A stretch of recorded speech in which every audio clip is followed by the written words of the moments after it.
It's Calgary's podcast on the Canada's Podcast Network. Today's guest is Craig Skauge, who is President and CEO of Olympia Trust in the city. Thanks for joining us today, Craig. Thanks for having me. Let me just start off, Craig, by asking you if you could explain a little bit about what Olympia Trust is and does.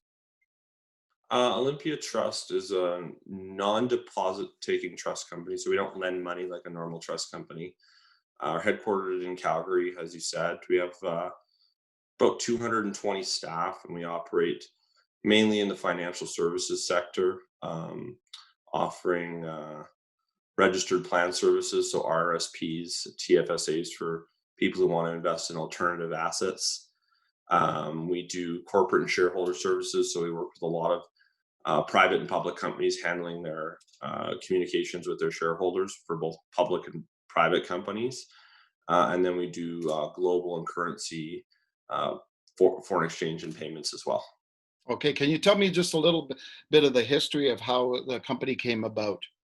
My father actually started the company just shy of 25 years ago, and he started it because he was selling basically alternative assets, doing oil and gas flow through shares, and he couldn't find a Western Canadian based financial services firm that understood what he was doing. There were Western Canadian trust companies that would work with people who sold alternative assets, but they in the 80s a number of them went bankrupt. He ended up working with successor companies and eventually had to deal with somebody out east. And Eastern Canadians didn't understand Western Canadian oil and gas flow through shares. So he needed to find a local company that understood, and there wasn't one, so he created one. And that's the origins of Olympia.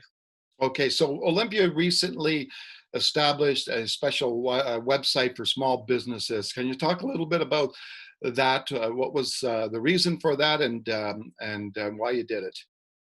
Well, I mean, basically the rules that started Olympia are the same rules that my father used to start the oil and gas companies back in the day. And it's prospectus exemptions. So the rules that allow for private companies to raise money from retail investors the same way that a public company can.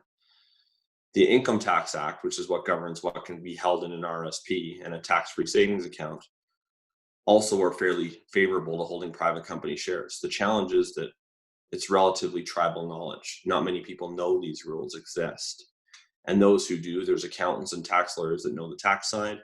There's securities lawyers that know the prospectus exemption side, but they don't really communicate with each other very often. And they certainly haven't built a centralized place where the business community could learn about this. So I had plans during this year to build a website that explains how the small business owner can go raise money from their friends, family, business associates, and access their RRSPs. That was on my radar in January to do, and I thought I'd get to it at some point this year. But with the COVID crisis, small businesses are in need of capital more than ever. And the other side of it is that, I had some time on my hands because I was working from home like everybody else. So my designer and I buckled down for a few weeks, and we built rspsmallbiz.ca, biz.ca. And it's a website that just really goes over in simple to understand terms for the business community, how they can go raise money from Canadian RRSPs to, whether it's rejig their business, start their business, whatever it is, that these are the rules and who to contact if they want more information. So why has this been, I know on your website you call it Canada's little known secret, best known secret, I guess. And why has it been like that? Why haven't more people been informed of this or know about this? Well, the vast majority of Canadians hold their RRSPs in mutual funds or in GICs at one of the big five financial institutions. It's not in their interest to let people know that there's alternative places to invest their money outside of their four walls. RBC, TD typically promote RBC, TD products. Manulife promotes Manulife products. They promote the concept of investing in-house in their own proprietary products. Olympia doesn't have any proprietary products. We don't promote anything. We don't say anything's good or bad. But it's never really, nobody's felt incentivized to promote these rules. And obviously, showing these rules to the business community could ultimately help Olympia. But it seems like there's a need now more than ever for it. And that's why we decided to put it out right now. Can you talk about that need? Obviously, for many small business owners right now, the cash flow is a huge problem. Something like this can be a lifeline for them, can it? Yeah, you know what?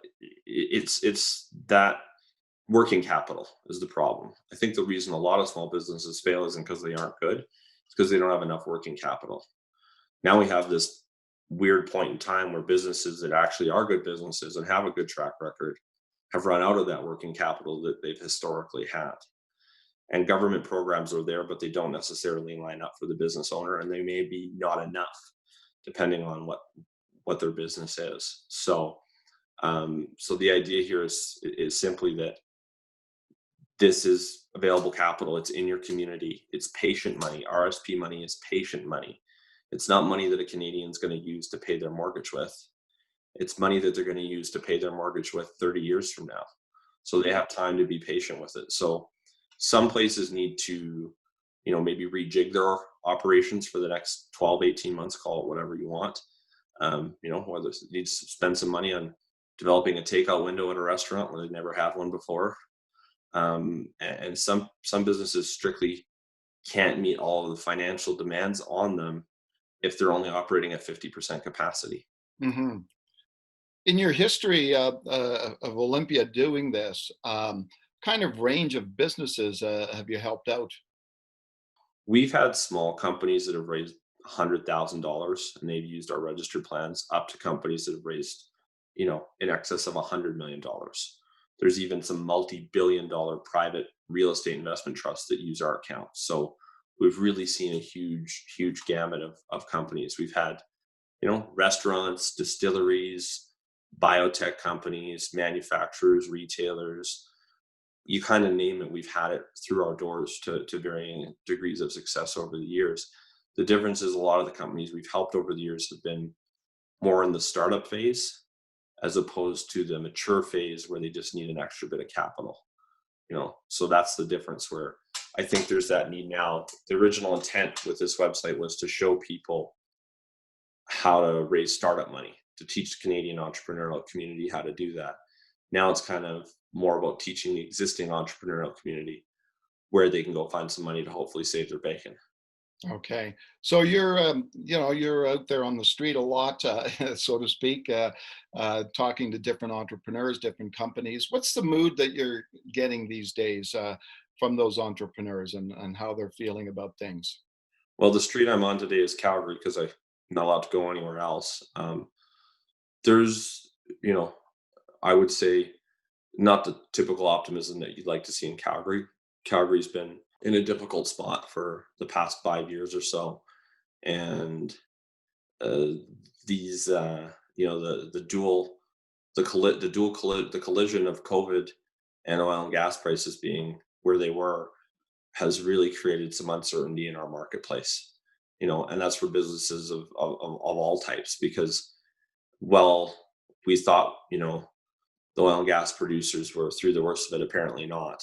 So now those ancillary businesses, and then, again, the people that work for the oil and gas services companies, they're hurting, and then they're not spending money in the community at local businesses. So I would say there's a fair amount of pessimism in Alberta, unfortunately, in Calgary. But we've been here before, and I think we'll be on an upswing again at some point.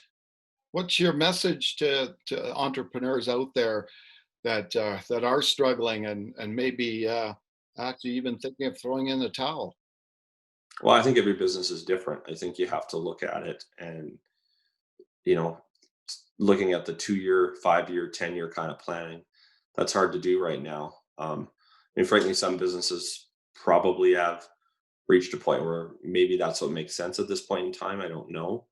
I think for others, though, they need to, for those that have sunk a lot of money into a business and they have a viable business, they had a viable business 4 months ago, and they need some capital. They just need to start looking or they haven't thought of looking before. And maybe they have to, do the bootstrapping that they did when they started their company and go raise a little bit of money to help them get through. And that's the point of this, is to show them the tools that are available. We're not going to do it for them.